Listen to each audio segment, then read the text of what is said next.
एक विदेशों के पैसों से पला हुआ एक 5 स्टार एक्टिविस्टों का वर्ग है जिसकी हर गतिविधि को चौंक करके देख लीजिए।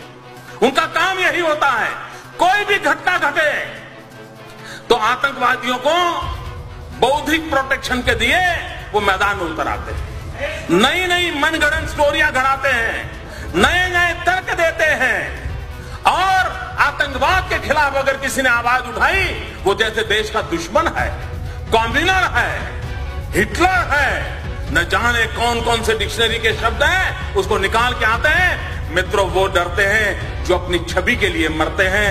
मैं तो वो इंसान हूं जो हिंदुस्तान की छवि के लिए मरता हूं, मुझे मेरी छवि की परवाह नहीं।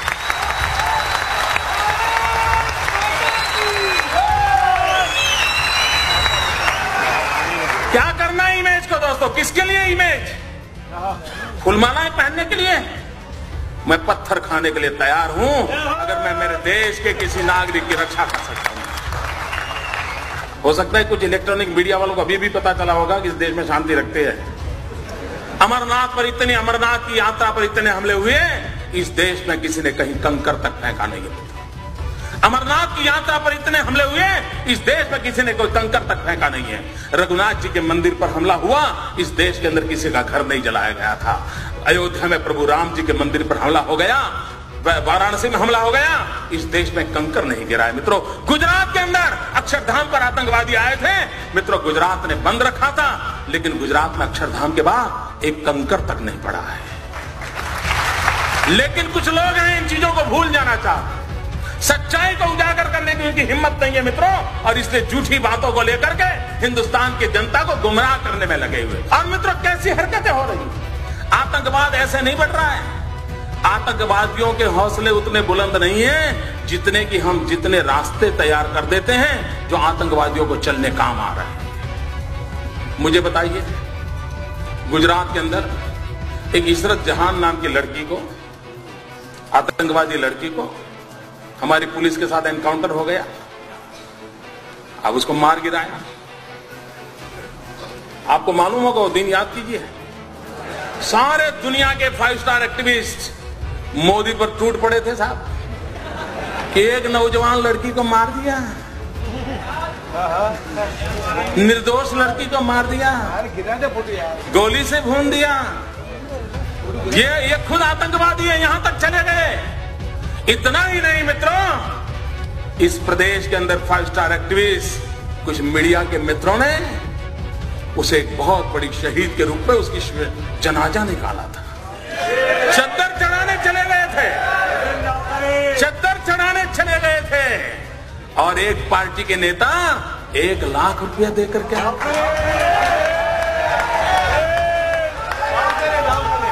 सब किया था, सब कुछ किया था। मैं चुप था, वैसे भी मैं ज्यादा बोलता नहीं।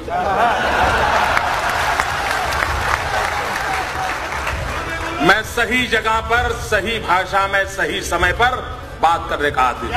सुबह शाम चीख कर हुए अखबार की जगह खराब करने की मुझे आदत नहीं।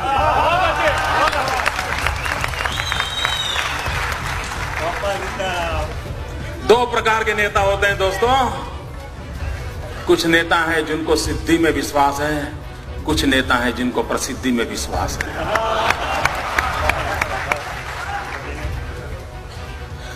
और जब 3 दिन के बाद ग्वाजा टाइम्स, जो लश्कर ए तोयबा का एक मुखपत्र है, उसने एक आर्टिकल लिखा, पाकिस्तान में आर्टिकल छपा कि हमें शान से गौरव हो रहा है कि इशरत जहान जैसी एक लड़की ने हमारे मकसद को पूरा करने के लिए अपने आप बलि चढ़ा दिया। जब पाकिस्तान में, तब जाकर के चुप हो गए। फिर पता नहीं उनकी वो रिकॉर्ड की वो कैमरा वाली चीजें कहां चली गई, वो चद्दर चढ़ाने वाले कहां चले गए, सारा खो गए। चुप है, 2 साल, इतने साल हो गए, चुप है, कोई पूछने वाला नहीं उनको। अगर मैंने ऐसी गलती की होती तो साहब मेरे बाल नोच लेते, मेरे बाल नोच लेते।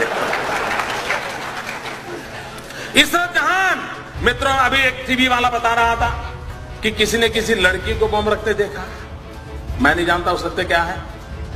लड़कियों का उपयोग हुआ था। जिस दिन गुजरात ने इशरत जहान के एनकाउंटर में हत्या की, अगर महाराष्ट्र की पुलिस जाग जाती तो शायद ये लड़कियां बम रखने के लिए मैला नहीं होती। लेकिन आपको परेशानी है, आपको निर्णय करने नहीं है, आप डरते हो। मित्रों, ये घटनाएं होती है जब ऐसी बयानबाजी होती है, इस प्रकार के जनाजे निकाले जाते हैं, चद्दरें उड़ाई जाती हैं, 1-1 लाख रुपया चढ़ाए जाते हैं, तब जाकर के आतंकवादियों का हौसला बुलंद हो जाता है कि यार कुछ तो अपने रिश्तेदार यहां हैं, अपना काम चल जाएगा। हो गया। क्यों देश को गुमराह कर रहे हो? और मैं देश के बुद्धिजीवियों को कहना चाहता हूं, क्या यह गुनाह नहीं है देश के साथ? क्यों उनका हिसाब नहीं मांगा जाता है? अगर मोदी गुनाह करता है तो आपको अधिकार है, और मैं सामने से कहता हूं अधिकार है, आप मेरी खाल उखाड़ लीजिए, लेकिन देश के हित में और लोग जो पाप कर रहे हैं उनसे भी तो देश को प्रशिक्षित कीजिए। क्या ये दायित्व नहीं है हमारा? मैं इन कलम के धनियों को कहना चाहता हूं, देश की ये मांग है। मित्रों, अभी आसाम के चुनाव हुए, आसाम के चुनाव के अंदर जिसने आसाम को लहूलुहान कर दिया वो उल्फा ओपनली कांग्रेस पार्टी को चुनाव जिताने के लिए समर्थन में मैदान में था। उल्फा जो आतंकवादी एक्टिविटी करता है, जो निर्दोषों को मारता है, किडनैप करता है, आप उसको चुनाव के अंदर आपका राजनीतिक फायदा हो रहा है, इसलिए उसका आप किस मुंह से आतंकवाद के खिलाफ लड़ोगे? मित्रों, बिहार में चुनाव हुआ, यूपीए का एक घटक दल उस चुनाव के अंदर एक मेहरबान को लेकर के चुनाव सभाओं में घूमते थे। क्यों घूमते थे? क्योंकि उसका दिखावा बिन लादेन जैसा था। बिन लादेन जैसा दिखता है, ये बिहार में लोगों को दिखा करके वोट मांगे जाते थे।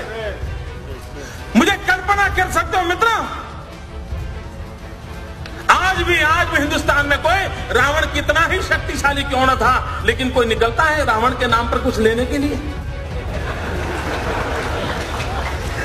ये बिन लादेन को लेकर के निकलते हैं साहब।